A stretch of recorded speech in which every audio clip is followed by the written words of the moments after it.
Bonjour, nous sommes le mercredi 16 novembre et je vous propose la situation des cultures de cette semaine. Alors pour les colzas, on a en majorité de très beaux colzas. Les limaces sont toujours présentes, observées, mais sans danger pour le colza aujourd'hui. Et puis des morsures de teigne sur les feuilles qui ressemblent à des dégâts de noctuelle. En fait, c'est des dégâts de teigne qui sont sans danger. En fait, ils sont assez disséminés dans les parcelles. Il n'y a pas trop de danger par rapport à ça. On trouve aussi quelques galeries d'altise sur les limbes. Le seuil de nuisibilité, c'est lorsqu'on a 7 pieds sur 10 qui présentent en tout cas des dégâts. Donc c'est loin d'être le cas aujourd'hui. Donc du côté des insectes, aujourd'hui, les risques sont écartés.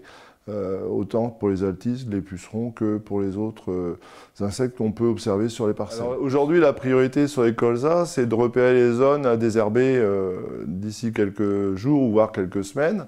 Donc, soit les zones contaminées par les vulpins, les repousses ou les raies-gras, soit, malheureusement, pour des parcelles qui sont complètement envahies par ces adventices, de prévoir le désherbage sur ces parcelles.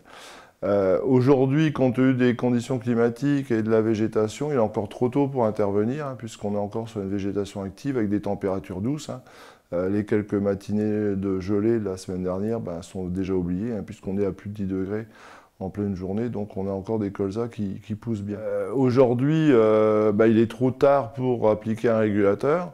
Le stade limite pour la majorité des produits autorisés, c'est autour de 8 feuilles.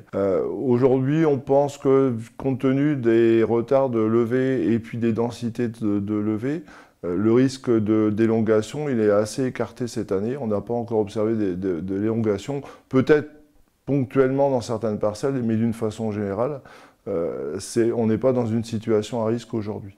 Donc sur les colzas, aujourd'hui, on va se préparer pour les désherbages avec le kerb, mais plus d'autres interventions à envisager dans l'immédiat. En tout cas, en termes d'intervention phytosanitaire. Alors d'ici quelques jours, on va pouvoir envisager les pesées de colza pour évaluer l'azote consommé. Pour l'instant, il est trop tôt. Les colzas poussent encore, ils pompent encore de l'azote. Il y a des nouvelles feuilles qui se forment. Ça donne une idée de la situation actuelle, mais en tout cas, les valeurs qu'on va enregistrer aujourd'hui ne sont pas valides. Il faut attendre l'arrêt complet de la végétation et d'observer les premières feuilles sénescentes, donc on est loin d'être dans cette situation. Alors pour l'instant, pas d'intervention envisagée dans les prochains jours. Les blés. 95% des blés sont maintenant semés. Les parcelles les plus avancées pour les semis de fin septembre ont maintenant bien attaqué leur talage.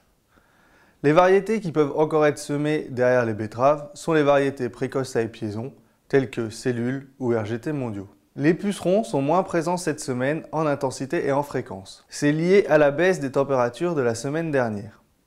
On observe toutefois dans la plaine, dans les parcelles de cypan, composées d'avoine de printemps, d'avoine rude ou de repousse, des viroses très marquées. Et la surveillance est donc nécessaire à proximité de ces parcelles. Le retour des températures douces annoncées pour les jours à venir est favorable à la reprise de l'activité des pucerons. Continuez donc la surveillance des parcelles, même si elles ont déjà été protégées, que ce soit au semis ou en végétation. Les limaces sont toujours présentes et le risque est également important, même si pour les parcelles semées en non-labour, cette semaine, le risque est limité. Posez les pièges dès le semis pour surveiller la présence ou non de limaces en parcelle. L'intervention se déroulera dès l'apparition de dégâts dans la parcelle. Les désherbages peuvent se poursuivre avec les conditions actuelles relativement stables et les faibles pluviométries. Nous vous souhaitons une bonne semaine, à la semaine prochaine.